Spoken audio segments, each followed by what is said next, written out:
bereketli geçsin. Ay bana gelen harmalarım bu zehrin elim analayla.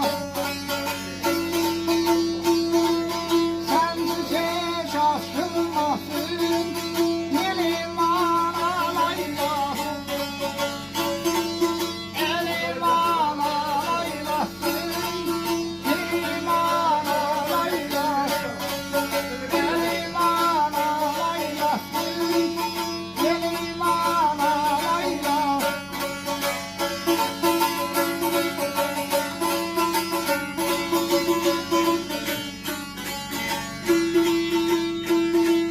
Gül çemensiz olmasın, sümbüldensiz olmasın.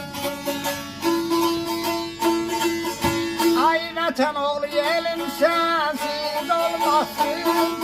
Elim analayla, elim analaylasın, elim analayla.